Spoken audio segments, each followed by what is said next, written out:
In Matthew 24, Jesus gives a list of events that will take place starting with the destruction of the temple in Jerusalem in 70 CE and ending with an asteroid impact and rescue. A significant portion of this timeline involves the abomination of desolation, which he says will be seen before the tribulation, and immediately after the tribulation of the days, the asteroid impact when the rescue will occur. That is the end of the timeline in verses 31, and in verse 32, Jesus begins telling riddles. The first riddle is about the budding of the fig tree. He says, "Now learn a parable of the fig tree. When his branch is yet tender and puts forth leaves, you know that summer is nigh. So likewise, when you see all these things, know that it is near, even at the doors. Verily I say to you, this generation shall not pass till all these things be fulfilled." So the first point is that he says this is a parable, in other words, a riddle. That means it's going to require some thought to figure it out. Second, he says the riddle is about the fig tree in the springtime when it puts forth its leaves. This seems to refer to the book of Hosea, chapter 9, verse 10, which says, "I found Israel like grapes in the wilderness. I saw your fathers as the first ripe in the fig tree." There's more than one riddle about the fig tree in the Bible, but this one specifically mentions the first ripe in the fig tree, which is why many Bible scholars have postulated that this is the verse Jesus was referring to. It says the fathers of Israel are the first ripe in the fig tree, which means Jesus was very likely referring to the budding of Israel when he said, "When his branch is yet tender and puts forth leaves." Third, Jesus says one generation will not pass until all these things are fulfilled, and the things that will be fulfilled seem to refer to the list of things he mentioned prior to the fig tree riddle. This is a list of the things that he mentioned, and we've looked at this in previous videos and found that everything on Jesus' timeline has been fulfilled except the rescue and the asteroid impact.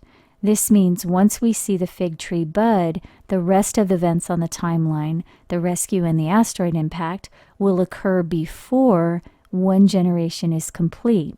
Because again, Jesus said, when you see the fig tree bud, one generation will not pass before all these things will be fulfilled. So only two things are left, the asteroid impact and the rescue, and the texts tell us both of those events occur at the same time. Now the only questions are, when did the fig tree bud, and how long is a generation exactly, according to Jesus? It's common knowledge that the budding of the fig tree may refer to the year the country of Israel was declared a nation.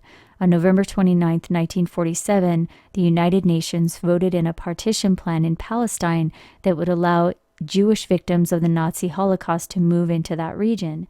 Then 6 months later, on May 14, 1948, the State of Israel was officially declared. In Daniel 9, Gabriel gave a very specific timeline that many believe is associated with Jesus' timeline. And Gabriel said in verse 25 that the timeline starts at the commandment to restore and to build Jerusalem.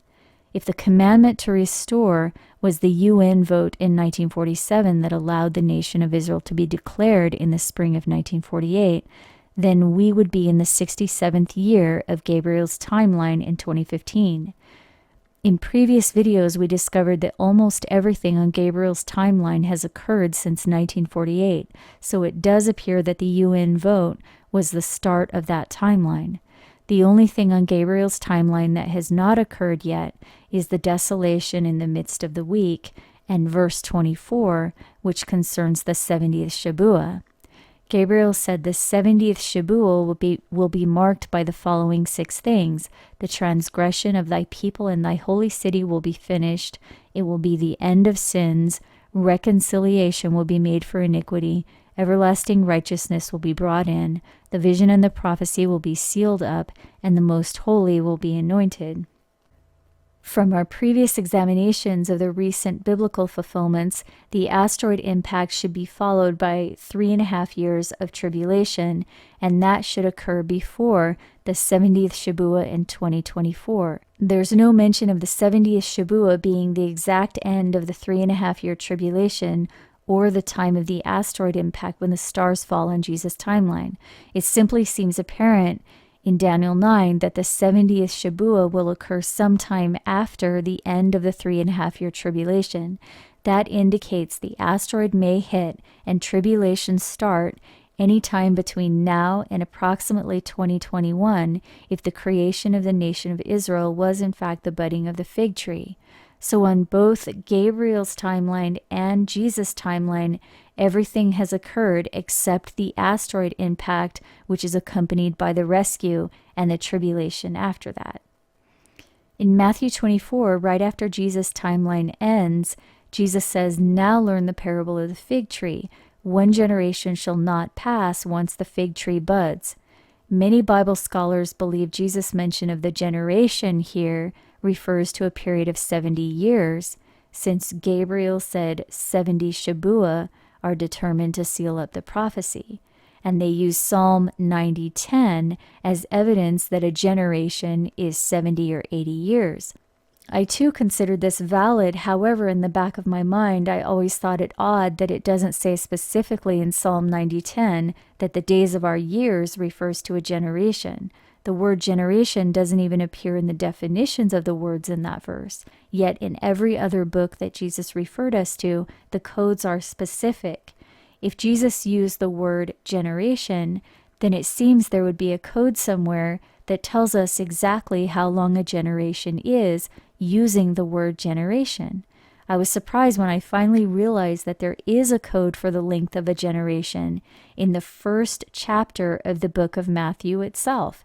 It seems reasonable that the length of a generation would be there in the same book that tells us one generation will not pass before everything on Jesus' timeline is fulfilled. Matthew 1 verse 1 says the book of generations of Jesus Christ, the son of David, the son of Abraham, and it proceeds to list the names of Jesus' descendants from Abraham to Jesus. In verse 17 it says, "So all the generations from Abraham to David are 14 generations, and from David until the carrying away into Babylon are 14 generations, and from the carrying away into Babylon into Christ are 14 generations." So 14 times 3 equals 42. So this tells us there are 42 generations total from Abraham to Jesus. Some believe the word generations in this verse refers to the people themselves that are listed in Matthew 1. However, the chapter indicates that's not the case. If we count the number of people in the lineage, starting in verse 2, including Abraham at the beginning and including Jesus at the end, we only end up with 41 generations, not 42. I'm not the only one who has noticed this, but when others have asked the question, the answer some have given is that David is counted twice, and that's just fine with them. I disagree. Jesus made it clear he's highly rational, and he referred us to the book of Daniel, which is very precise and mathematical. God would not confuse 42 with 41. Instead, it seems more likely that this discrepancy is an indication that the word generation means something other than the people themselves, and instead is a clue that the actual length of a generation can be found by calculating the exact years between each or any one of these time periods. It says there are 14 generations between Abraham and David, between David and the carrying away into Babylon, and between the carrying away to Jesus. So if you know the exact number of years between any one of these time periods and divide that by 14, you will have the exact number of years in a generation according to the same book that tells us one generation will not pass after the budding of the fig tree. This is a riddle that requires very in-depth Bible knowledge because there's not a single list anywhere in the text that tells us exactly how many years there are between these events. So it's not an easy task for the average person, but thankfully in this day and age, there are others who have already determined the number of years and posted it online for anyone who wants the information. This is a website I came across in a search for the number of years between these events. It's MatthewMcGee.org. I'm not affiliated with this person, and this person is not affiliated with me, but his chart is very helpful for anyone who wants to calculate the number of years between biblical events. Matthew 1 verse 17 says there are 14 generations between Abraham and David. So if we count the number of years and divide them by 14, we will have the exact number of years that one generation represents in the book of Matthew.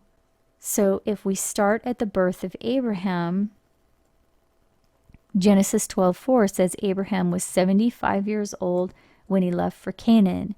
Then there were 11 years after that until the birth of Ishmael, then 14 years until the birth of Isaac, 60 years to the birth of Jacob, 91 years to the birth of Joseph, 39 years until Jacob entered Egypt, 17 years until the death of Jacob, 54 years until the death of Joseph, 64 years until the birth of Moses, 80 years until the Exodus, 40 years to the crossing of the Jordan, 5 years to the dividing of the land, 25 years until the judges began leading Israel, 326 years until Saul's reign, and 40 years until David's reign as king began. So from Abraham to David's reign as king, the Bible indicates there were 940 years.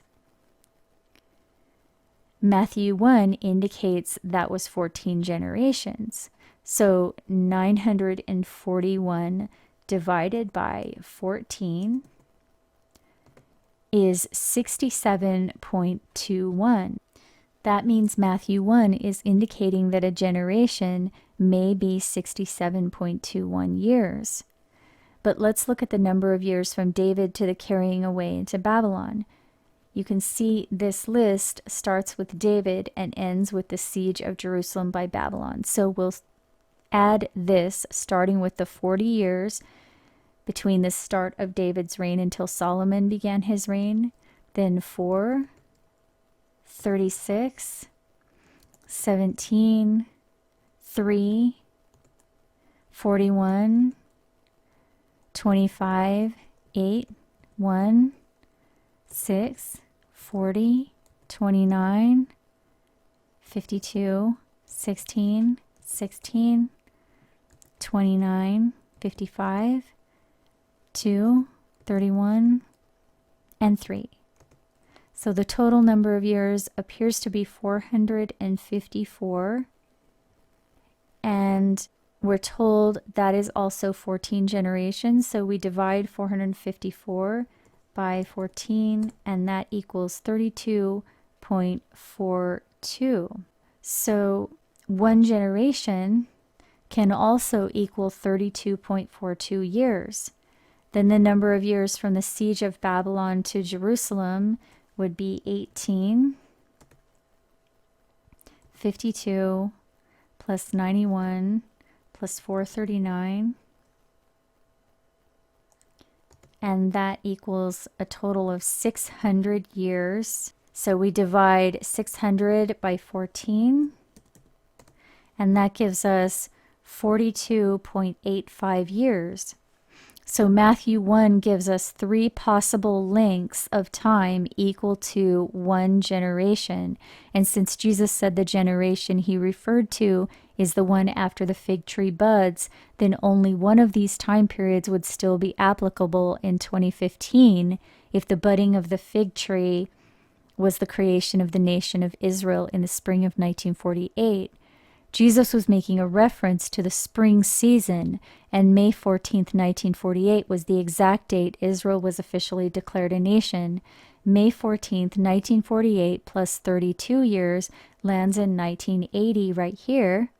And if we add 42 years to May 14th, 1948, that ends in 1990. And the final length of 67 years added from May 14th, 1948 lands in May of 2015.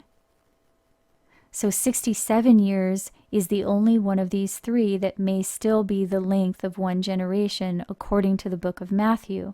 But notice the generation is 67.21 years. So we need to convert 0.21 into a number of days. And one way we can convert 0.21 to a number of days is by dividing the number 1 until we find 0.21. If we divide the number 1 by 4.6, The answer is 0.21. So then if we divide 365 days in a year by 4.6, we'll have the number of days that's equal to 0.21 of 1 year. So 365 days divided by 4.6 equals 79.34 days. So 0.21 of 1 year equals 79.34 days. That means one generation, according to the book of Matthew, may be equal to 67 years and 79 days. And in Matthew 24, Jesus said one generation will not pass until all the things he mentioned are fulfilled. That means the only two remaining events on Jesus' timeline, the asteroid impact and the rescue, will occur before one generation is completed from the budding of the fig tree. If one generation equals 67.21 years, then that one generation will end 67 years and 79 days after the budding of the fig tree. If the budding of the fig tree was the creation of the country of Israel, then 67 years and 79 days after that lands in 2015. If we count 67 years and 79 days from the commandment on November 29th, 1947, then the final end of the generation would have occurred on February 16th, 2015. That was one day after the Danish terror attack on the Jewish synagogue and the beheadings of the Christians by the Islamic State. But that was not the end of the generation, because Jesus indicated the budding of the fig tree occurred in springtime. We know the country of Israel was not actually declared until May 14th, 1948. If we count 67 years and 79 days from May 14th, 1948, it lands on August 1st, 2015. That may be the end of the generation. But we also know Gabriel indicated in Daniel 9 that we should count the Shavuots. The first Shavuot after the budding of the fig tree, Israel, occurred in 1948, specifically on the standard Jewish calendar on June 13th and 14th, 1948. And 67 years and 79 days from Shavuot in 1948 lands on August 31st, 2015. But the end of the spring season that year would seem to be the maximum limit, since Jesus said the fig tree will bud in the springtime. Spring ends in the northern hemisphere on June 20th. So if we count 67 years and 79 days from the last day of spring in 1948, the year the Israel budded, June 20th, 1948, then the maximum length of the generation, as indicated in Matthew 1, will end on September 7th, 2015. That may indicate that the asteroid impact and rescue will occur before September 7th, 2015, because Jesus indicated that one generation, 67.21 years, will not pass before all the things on his timeline occur, and the only things left to occur on his timeline are the asteroid impact and rescue. I do not know if this is the true meaning of both scriptures in the book of Matthew. I'm not claiming that I know, and I'm not affiliated with anyone who claims to know the date the asteroid will hit. But as I said before, if this is correct, then the rescue and the asteroid impact may occur before September 7th, 2015. Only time will tell. Again, I don't know. It's possible the meaning of the word generation means something else. I just think it's interesting. I happened to discover this a few days after the May anniversary on the same year that it's occurring. We also know 2015 is the 70th year from 1945, which was the 1260th year from 685, which was the 1290th year from the ceasing of the sacrifice. 686 was the year the sign occurred, so 2016 is a possibility as well. Some people believe the budding of the fig tree occurred in 1967 when Israel took over Jerusalem. However, Daniel 9 says to count from the going forth of the commandment to restore Jerusalem, and the commandment came from the eighth head of the beast in 1947. So that's it for this week. If you want more information, the whole series playlist, Bible's Countdown to the Asteroid, is linked here, and there are several other videos linked in the description below. Just click on Show More to open up more links on this subject. And if you like this video, please consider providing support. These presentations are funded by viewers like you. I really can't do any of this without your help, so thank you to everyone who's making this research possible. I hope you're doing well, and I'll talk to you next week.